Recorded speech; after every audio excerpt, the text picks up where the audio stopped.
जय हिंद दोस्तों, मैं नरेंद्र शर्मा पुरवाना ज्ञान ज्योति दर्पण पर आप सभी का स्वागत करता हूं। आज हम एक बार फिर पहुंचे हैं तीर्थ सतकुंभा धाम पर और यहां पर बाहर से कुछ एक विद्वान पहुंचे हैं। जरा हम उनसे परिचय भी कराएं आपका, उनका नाम गांव स्थान भी पूछते हैं। भाई साहब, आपका शुभ नाम बताइए। जी नमस्कार, मेरा शुभ नाम रंजन उपाध्याय है। हम वाराणसी से माँ कामाख्या सेवा संस्थान ज्योतिष कार्यालय के जो प्राचार्य हैं और हम यहाँ आपके सतकुंभा धाम पे दर्शन अभिलाषी हैं और दर्शन के लिए यहाँ आए हुए हैं। अच्छा, आपने यहाँ पर दर्शन कर लिए हैं, क्या करने हैं अभी? दर्शन हम कर लिए हैं। कैसा महसूस किया आपने?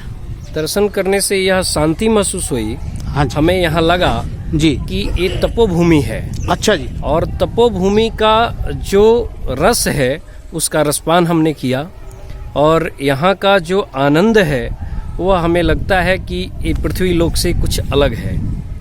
जैसे हमारे काशी में जो और भूमि से अलग त्रिशूल पर बसा हुआ काशी है, वैसे ही यह सतकुंभा धाम जो है हमें लगता है कि ये सोनीपत 50 गांवों के ये अमृत कलश है, ऐसा महसूस हो रहा है। तो आप वाराणसी से यहाँ पर पहुँचे हैं, तो हमारे दर्शकों को ज्ञान ज्योति दर्पण पर आप विश्व के कोने कोने में देखे जा रहे हैं। एक विद्वान भी हैं, ज्योतिष आचार्य हैं, तो आप वहाँ का ज्योतिष जो ज्ञान थोड़ा सा हमारे दर्शकों को भी दे दीजिए भाई, किस प्रकार से जो ना वहाँ की महत्वता क्या है। देखिए, हम 12 ज्योतिर्लिंग भी कर चुके हैं जी, अष्टविनायक भी किए हैं, कुछ शक्तिपीठों में भी गए हैं। मेरा मुख्य उद्देश्य है सनातन धर्म को बढ़ावा देना, सनातन धर्म से जुड़े हुए लोगों को ज्योतिष और मेडिकल साइंस के बारे में बताना। ज्योतिष और मेडिकल साइंस का जो गहरा संबंध है जी, अगर हम इसे कोलाबोरेशन जिसको कहते हैं इंग्लिश में, जिसको हम मधुर संबंध बना लें जी, तो हमें लगता है कि शरीर के ऊपर जितने भी रोग है उस पे हम नियंत्रण कर सकते हैं। शरीर में हमारे नाना प्रकार के रोग हैं, इससे ग्रहों के साथ अगर जोड़ें और हम मेडिकल साइंस में जाएं, जो हमारे कुंडली में ग्रह चलते हों, महादशा, अंतरदशा, प्रत्यंतर दशा, योगिनी दशा, इससे हम अपने कुंडली से जाने कि हमें इस कौन से समय में कौन सी दशा चल रही है और इससे हमें क्या रोग हो सकता है और क्या लाभ हो सकता है और कौन सा उपाय करें तो इससे हमें लाभ हो सकता है, या हमें कौन सा रोग हुआ है इसका कारण क्या है, ज्योतिष में क्या कारण है और मेडिकल साइंस में क्या कारण है। हमें ज्योतिष और मेडिकल साइंस के बारे में जाने तो दोनों का एक ही रूप है। अगर हम देखते हैं कि हमारे शनि की दशा, लोग कहते हैं कि शनि की दशा खराब है। शनि की दशा खराब कैसी है, इसको जानने के लिए हम सबसे पहले अपने कुंडली को देखेंगे। 12 भाव है, 12 भाव में किस स्थान पे शनि बैठा है कि हमारा मतलब दशा खराब चल रहा है।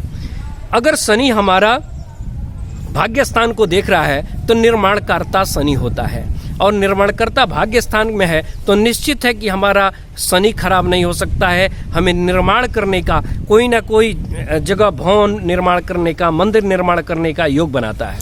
अच्छा, अभी आप ज्योतिष की बात कर रहे हैं क्योंकि आप भारत के नागरिक हैं। चलिए अब बात करेंगे कि जो है भारत का क्या आपने भविष्य देखा है? 2021 कैसा होगा भारत का भविष्य? देखिए, ज्योतिष की दृष्टि से अगर हम जाने तो भारत की जो दशा और दिशा है यह मध्य युग की तरह चलेगा।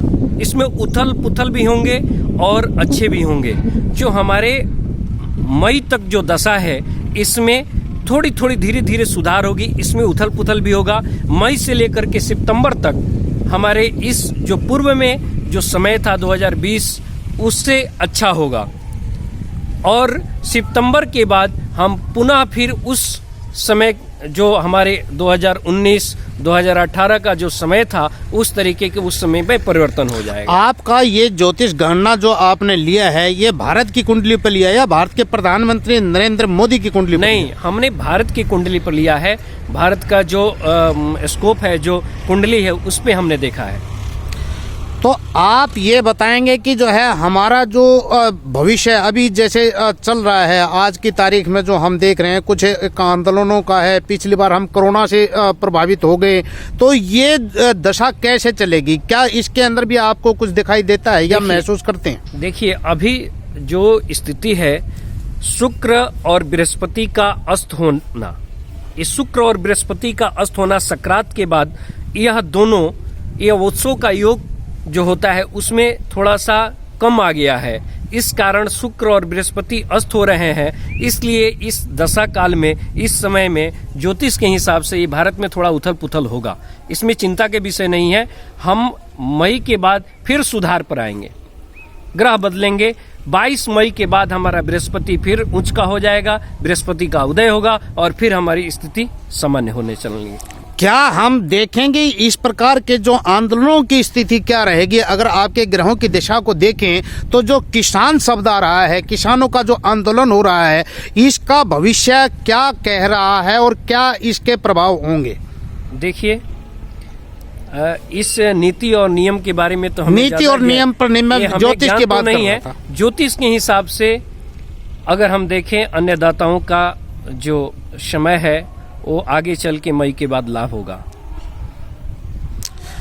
चलिए, अब थोड़ा सा हम इसको लाइन को बदलते हैं। अब आपके जो है वाराणसी की तरफ पहुंचते हैं। हम चाहेंगे कि हमारे जो दर्शक हैं, हमारे जो इस कार्यक्रम को देखने वाले हैं, वो आपके क्षेत्र के बारे में जानें, उसकी 2-4 पंक्तियों के बारे में, वाराणसी के बारे में बताएं, काशी के बारे में बताएं। सानंद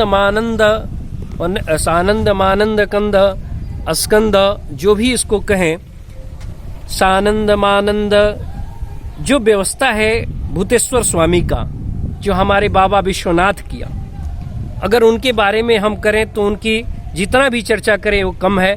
इस पृथ्वी पर ये सभी पृथ्वियों के जो भी रस है वो वाराणसी है। बाबा विश्वनाथ त्रिशूल पर विराजमान है, ऐसी व्यवस्था है वहाँ। काशी के चारों तरफ, एक तरफ वरुणा, एक तरफ गंगा, एक तरफ एक नदी, मतलब काशी के चारों तरफ नदियाँ बसी हुई है। और उस पे एक, उसको कह ले हम टीला कहें या जो भी कहें, ऊंचे स्थान कहें, तो ऐसे ऊंचे स्थानों पर बाबा विश्वनाथ विराजमान है। जहाँ शोभा बढ़ाने के लिए काल भैरव है, वहाँ शोभा बढ़ाने के लिए माता दुर्गा माँ है।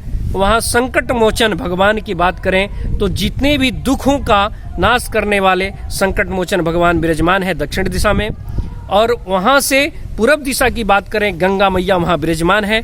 और बाबा विश्वनाथ की अगर पश्चिम दिशा में देखें तो वरुणा जी, वरुण देवता वहाँ विराजमान है। और उत्तर दिशा में काल भैरव जी हैं। आपका क्षेत्र जो है वहाँ पर कर्मकांड के लिए बहुत बड़ा जो है ना, मतलब कि ज्ञान का एक स्रोत माना जाता रहा है। इसके बारे में थोड़ा प्रकाश डालें। देखिए, वैदिक कालीन से ही एक गुरुकुल परंपरा की व्यवस्था चली है और काशी गुरुओं का नगरी है, यानी श्रेष्ठों का नगरी है। वहाँ बच्चे पूरे दूर देशों से आकर के सनातन धर्म जैसे व्याकरण, ज्योतिष, साहित्य, नाना प्रकार के विद्याओं का अध्ययन का केंद्र है वो। और कहा गया है, वेद शिवो शिवो वेदो वेदाध्यायी सदा शिव, साक्षात मूल प्रयत्न न वेद में सदा पठित। वहाँ वेद की नगरी, ये बाबा विश्वनाथ का जो शब्द है वो वेदों में विराजमान है। और वहाँ दूर दूर से आकर के वेद के बारे में जानने की कोशिश करते हैं। और वहाँ शांति के खोज के लिए दूर देशों से भी लोग आते हैं और वहाँ शांति बाबा विश्वनाथ के चरणों में बैठ करके शांति की खोज करते हैं। घूम कर आते हैं वापस जो हम ज्योतिष के ऊपर। ज्योतिष को आप कितने प्रकार से जो है जानते हैं या इसको देखते हैं? ज्योतिष हमारा नेत्र है। नेत्र का कार्य है दूर तक देखना। हम जहाँ तक देख रहे हैं वहाँ तक तो देखते ही हैं। भूत, वर्तमान और भविष्य को भी जानने के लिए यह ज्योतिष बहुत ही अच्छा है। और इससे हम तीनों प्रकार से देख सकते हैं, भूत जो बीत चुका है, और जो भविष्य आने वाला है, और जो वर्तमान चल रहा है।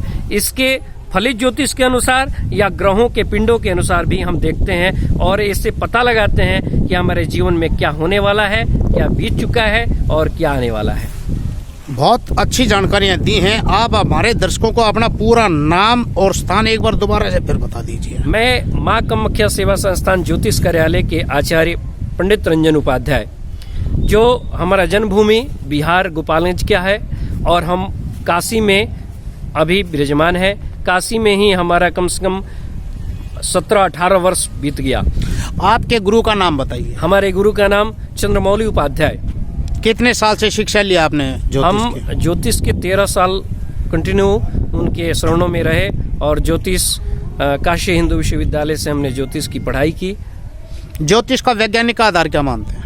ज्योतिष का वैज्ञानिक आधार, जैसे हमने सूर्य को अपना मुख्य रूप माना है, सूर्य के अनुसार हम उसके पिंडों के चलने का जो व्यवस्था है वो सूर्य के अनुसार मानते हैं, और वैज्ञानिक लोग उस सूर्य के अनुसार नहीं, पृथ्वी के अनुसार मानते हैं। अभी आप वहाँ पर पूजा करवा रहे थे, ये इस पूजा का क्या नाम था? ये हम रुद्राभिषेक करा रहे हैं। रुद्राभिषेक का प्रभाव क्या होता है? रुद्राभिषेक के प्रभाव, अगर मनुष्य के जीवन में चाहे जिस कामना के लिए अगर आप इच्छुक रहें, और मनुष्य के जीवन में जैसे मान लें कि हमारे जीवन में शारीरिक रूप से कष्ट है, तो हम वहाँ रुद्राभिषेक बाबा विश्वनाथ यानी शिव का जब अभिषेक करते हैं कुशोदक से, कुश के जड़ से, तो हमारे रोगों का नाश होता है। फिर से हम अगर इच्छा रखते हैं मोक्ष के लिए या किसी कामना के धन की प्राप्ति के लिए, तो दूध से हम अभिषेक करते हैं। इसको भगवान विश्वनाथ की कृपा से इसे रुद्राभिषेक भी कहते हैं, जो बाबा विश्वनाथ को स्नान कराया जाता है या बाबा शिव को स्नान कराते हैं और षोडशोपचार से पूजन करते हैं, आरती करते हैं, श्रृंगार करते हैं, और उनसे हम प्रार्थना करते हैं कि हमारे विश्व का कल्याण हो, धर्म की रक्षा हो, और जो हम पूजन करते हैं हमारा भी रक्षा हो। अगर सबका कल्याण होगा तो मेरा भी कल्याण होगा। बहुत ही खूबसूरती के साथ आपने अपनी बातों को रखा है। अब मैं चलते चलते आपसे स्पीड से जो कुछ एक सवाल करने जा रहा हूं, उनके आपने जो है ना सीधे सीधे जवाब देने हैं। वो ये है कि ज्योतिष ही क्यों स्वीकार किया आपने अपने जीवन के अंदर? ज्योतिष इसलिए स्वीकार किया कि अपने जीवन को जानना ही सबसे बड़ी चीज है। मनुष्य अगर अपने जीवन को जान ले तो फिर जीवन को जीने का अपने आनंद मिल पहचान जाता। का, अपने पहचान के मायने क्या हुए फिर? अपने पहचान के मैं क्या हूँ, मैं किस लिए जन्म लिया हूँ, मेरा कर्तव्य क्या है, और पृथ्वी पर आया हूँ तो मुझे क्या करना चाहिए और क्या नहीं करना चाहिए, ये हमारा सनातन इंसान का कर्म और भाग्य, दो बातें, दो में से महत्व किसका? कर्म और भाग्य दोनों एक सिक्के के पहलू हैं। अगर कर्म करते हैं तो भाग्य निश्चय ही आपकी दासी बन के आपके साथ कार्य करेगी। 3 शब्द आ रहे हैं, धनवान, पदवान, विद्वान, इनमें से श्रेष्ठ कौन? सबसे श्रेष्ठ विद्वान। कारण इसका? कारण इसलिए विद्वान सर्वत्र पूज्यते, विद्वान सभी जगह पूजे जाते हैं। धनवान क्षेत्रस्य पूज्यते, धनवान अपने क्षेत्र में पूजे जाते हैं। आप जिस स्थल के ऊपर खड़े, ये सतकुंभा तीर्थ धाम है, सप्तऋषियों के ऊपर। आपके शब्दों के अंदर इसको यदि 2 पंक्तियों में कहें तो क्या उल्लेखन आपका, क्या वो उच्चारण आएगा? ये देखिए, ये जहाँ हम लोग खड़े हैं सप्त ऋषियों का आश्रम है। सप्तम जायते ऋषियों पदम पायते मोक्ष, ये सप्त ऋषियों का आश्रम है। यहाँ पर सप्त ऋषि ने अपने जीवन को मोक्ष की कामनाओं के लिए यहाँ रुका और यहाँ इस पृथ्वी में विलीन हो गए। जैसा बताया जाता है, जैसे यहाँ गुरुजनों ने बताया हमको कि यह जो स्थान है ये सप्त ऋषियों का स्थान है, सतकुंभा इसलिए इनका नाम पड़ा। यहाँ 7 कलश इस पृथ्वी के अंदर विराजमान है और यह पूर्वकालीन से यह तपोभूमि माना गया है। और यहाँ जो बाबा आए सबसे पहले लज्जाराम जी, संत लज्जाराम जी का ये तपोभूमि है। और उसके बाद से अभी जो विराजमान है पीठाधीश्वर संत राजेश्वर स्वरूपानंद जी महाराज हैं यहाँ। इनके व्यवस्था से ये पूरी मंदिर, सबसे पहले बताया जाए, शिव मंदिर है, प्राचीन शिव मंदिर है। और शिव मंदिर जो है यहाँ सिर्फ भगवान नहीं, भगवान महादेव विराजमान है। सिर्फ भगवान नहीं, भगवान महादेव विराजमान है। और इनके कृपा से हमें लगता है इसकी सभी नगरियों का उद्धार होता है। बहुत बहुत खूबसूरत, बहुत अच्छे ढंग से, बहुत बेहतर ढंग से आपने अपनी बात को रखा। मैं नरेंद्र शर्मा परवाना ज्ञान ज्योति दर्पण पर आपका तहे दिल से शुक्राना करता हूँ। आप उस क्षेत्र से आए हैं जो कि काशी काबा एक है राम रहीम, मैदा एक पकवान अनेक बैठ कबीरा जी में आप उस धरा से यहाँ पर पहुँचे हैं। वो जो है एक कर्मकांड की नगरी और ये कर्मयोग की नगरी, ये कुरुक्षेत्र जहाँ श्री कृष्ण भगवान ने ब्रह्म का ज्ञान अर्जुन को प्रदान किया था, उस स्थल के ऊपर आकर के आपने अपने इस जीवन के मूल्य भरे क्षणों को व्यतीत किया और हमारे साथ जो चर्चा करी, भाई आपका बहुत बहुत शुक्राना है। आपको और बहुत बहुत धन्यवाद। आप दोस्तों बने रहिएगा हमारे साथ। मैं नरेंद्र शर्मा परवाना ज्ञान ज्योति दर्पण पर फिर मिलेंगे आपसे एक नए कार्यक्रम के साथ, एक नए अंदाज के साथ में। तब तक के लिए दीजिए इजाजत। जय हिंद, जय माँ कामाख्या।